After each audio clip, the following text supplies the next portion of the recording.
Hello, hello tout le monde, j'espère que vous allez bien par la grâce de Dieu, que tout se passe bien de votre côté, que vos familles aussi se portent bien et surtout que l'état de votre foi est encore au top. C'est un message d'encouragement, ça va être un court message, mais de nous dire ne lâchons pas l'affaire. Continuons avec Jésus. On l'a accepté comme notre Seigneur, comme notre Sauveur. Oui, c'est difficile. Oui, on se sent parfois tiraillé, parfois accablé, parfois sous pression. On se dit, mais c'est quoi tout ça? Quand est-ce que je vais sortir de là?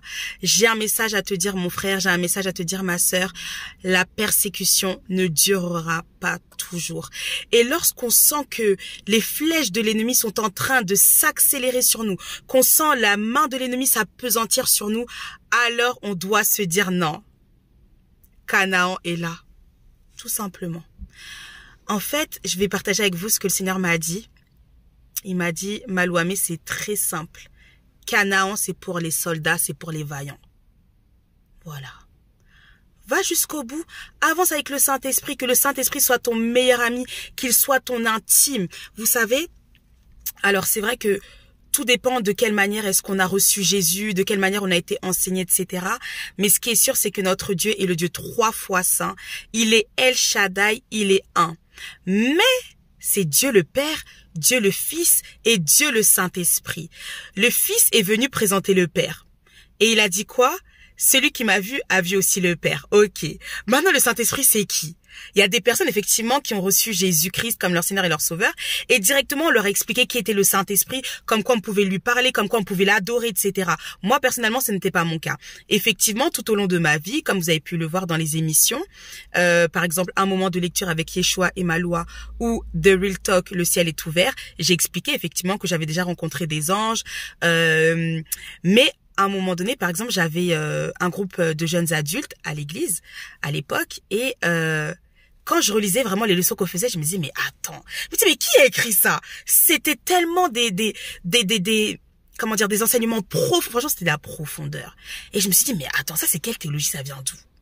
Et c'est après ça, quand j'ai rencontré le Saint-Esprit, bah oui, c'est vrai. Quand on est enfant de Dieu, c'est vrai, le Saint-Esprit vient habiter en nous. Et même si on ne le connaît pas, même si on ne lui parle pas, il agit quand même dans notre vie, gloire à Dieu. Mais il y a un temps quand même, si toi tu n'as pas connu le Saint-Esprit, si on ne t'a pas parlé de lui, il est temps de chercher à savoir qui il est. Quelle est cette merveilleuse personne de la Trinité? Qui est-il? À un moment donné, Jésus nous dit quoi? Il va auprès du Père, mais il priera le Père pour qu'il puisse nous envoyer le Saint-Esprit. Et le Saint-Esprit sera là pour nous rappeler tout ce que Jésus nous a dit, nous a enseigné. Mais je ne sais pas pourquoi, je ne sais pas ce qui s'est passé. Le Saint-Esprit, vraiment, on n'a rien compris, comme si on l'avait mis dans un placard ou dans un tiroir. Et on s'est dit, allez, on avance seulement avec Jésus. Mais en fait, vous savez, notre Dieu est le Dieu 3 fois saint. Mais en fait, parfois, dans notre manière d'agir, c'est comme si on adorait le Dieu 2 fois saint. On comprend pas. Mais à partir du moment où on commence à s'intéresser à la personne du Saint-Esprit, tout change. Moi, en 2018, ce que j'avais écrit dans mon livre, en 2018, j'ai entendu la voix du Saint-Esprit, je me suis dit, moi, j'ai rien compris. Vraiment, je me suis dit, mais attends. Et non, c'était vraiment incroyable. Quand il s'est manifesté dans ma vie, je me suis dit, oh là là. Vraiment, c'était compliqué. Il m'a dit, allez, va te renseigner sur moi. Mais par contre, ce qu'il m'a dit, c'est une phrase que je n'oublierai jamais. Il m'a dit, maintenant que tu me connais, les choses iront très vite. Et c'est allé tellement vite. Moi, j'ai rien compris. Au fur et à mesure, on est arrivé à l'église Parole du Salut. Bon, après des péripéties quand même. Maison de rafraîchissement. C'est vrai, on a été rafraîchis. Au moment où j'ai mis les pieds dans cette église, oh, tellement d'oppression. C'était vraiment, ouh, Seigneur. Mais c'était vraiment le rafraîchissement. On a appris, on a avancé. Vraiment, on a grandi avec le Seigneur, avec le Saint-Esprit. Je suis allée en mission, dans la mission. Vraiment, c'est vrai, si dans votre église, on vous propose des missions, franchement, allez-y. C'est juste incroyable. On est là, on annonce Christ. On sent vraiment qu'on est sous la protection du Seigneur. C'est vraiment comme au temps de Jésus avec les apôtres. C'est juste extraordinaire. Et par exemple, lors d'une mission en Martinique, on a rencontré une prophétesse. Et en fait, elle me disait que le Saint-Esprit lui avait mis à cœur de me parler du livre de Benny Hinn qui s'appelle Bonjour Saint-Esprit. Moi, à cette époque, quand même, bah voilà, le Saint-Esprit, je connaissais quand même. Mais voilà, c'était pour aller encore plus en profondeur. Et il expliquait, voilà, tous les jours, il se levait, il disait bonjour Saint-Esprit, il parlait avec le Saint-Esprit et tout. Moi, maintenant, aujourd'hui, le Saint-Esprit, c'est mon meilleur ami. Vraiment. Mais après, c'est vrai que parfois, on peut se dire, mais comment est-ce qu'on peut faire, par exemple, pour éviter un déséquilibre? Par exemple, effectivement, comme si on ne priait plus Jésus, comme si on ne priait plus le Père. De toute façon, peu importe, l'équilibre, c'est le Saint-Esprit qui le fait. À partir du moment où tu es conscient que le Père a sa personnalité, que le Fils a sa personnalité, que le Saint-Esprit a sa personnalité, et que tu comprends qu'il est un, c'est bon, l'équilibre, il est fait.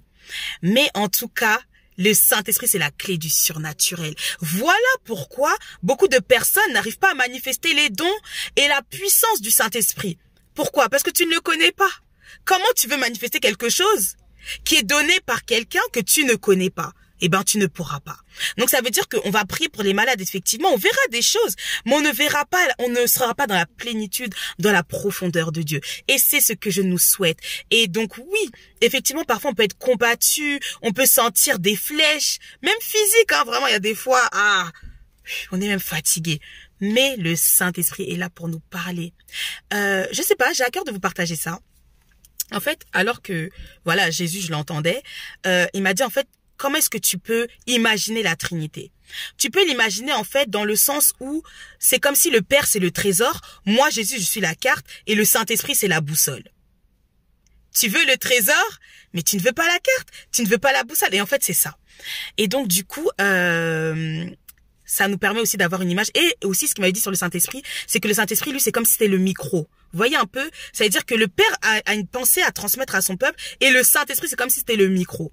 J'ai dit, ah ouais, ok, le micro, ok. Et c'est vrai. Donc vraiment, attache-toi. Tu vois que c'est en train de... Tu sens des secousses, que c'est compliqué. C'est que c'est là, c'est que le temps arrive et à un moment donné tu vas entendre dans les prédications, tu vas sentir que c'est à moi qu'on parle. Et d'ailleurs j'ai un secret aussi à partager avec vous.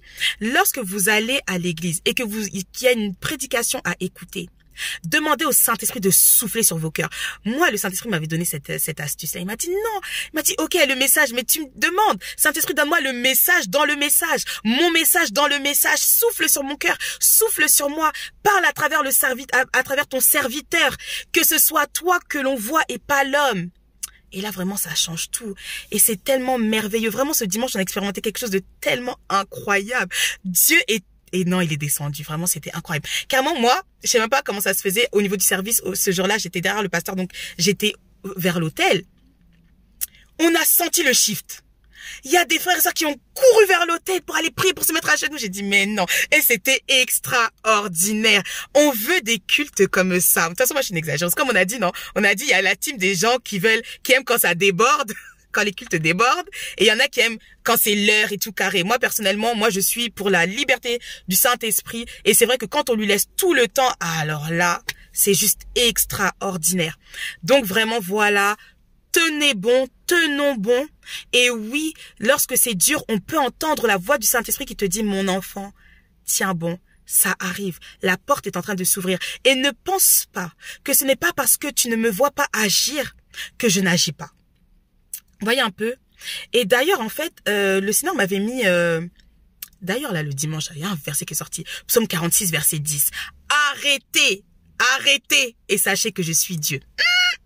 Là, on a senti que, oh là là là là, si tu ne veux pas te repentir et que tu continues à combattre le peuple de l'Éternel, alors il va se passer ce qui a fait la grandeur de l'Éternel en Égypte. En fait, ce qui se passait, c'était quoi? Il y avait des plaies, on voyait que les Égyptiens, leurs sorciers, etc., ils arrivaient à faire la même chose. Mais il y a quelque chose qu'ils n'ont pas réussi à faire. Les premiers-nés. Ah oui. Voilà pourquoi parfois le Seigneur est en train d'agir contre ceux qui nous combattent, mais comme ils essayent de cacher un peu pour dire non, quand tu les vois limite on dirait il se passe rien, mais quand tu demandes en esprit, Saint-Esprit, qu'est-ce qui se passe? C'est autre chose. Il nous montre que voilà, j'ai fait ça, mais là comme on dit, ce n'est que le plat de résistance. Il manque le dessert. Et pour ceux qui sont en France, il manque le plateau de fromage. Ah ouais, ok. Donc arrêtez et sachez que je suis Dieu. Donc ne t'en fais pas. L'Éternel, notre Dieu, notre Sauveur, a un projet extraordinaire. Avant la fin de l'année, beaucoup vont entrer à Canaan. Ça, c'est sûr. Tu es un soldat, continue. Prie, cherche Dieu. Parle au Saint-Esprit, qu'il soit ton meilleur ami. Que l'Éternel, ton Dieu, soit ton assurance. Et tu verras, avant la fin de l'année, toi-même, tu vas témoigner. On va voir des gens témoigner sur TikTok en cascade pour dire, oh, il s'est passé ça, je me suis mariée. Oui, tous ceux où on sait très bien que les mariages sont bloqués. Ça, c'est juste pour un temps. C'est bloqué pourquoi? Parce qu'il y a des mariages et des mariages en cascade, des bénédictions qui vont découler dans ta famille. Donc, Tenez bon, que Dieu vous bénisse. Bye!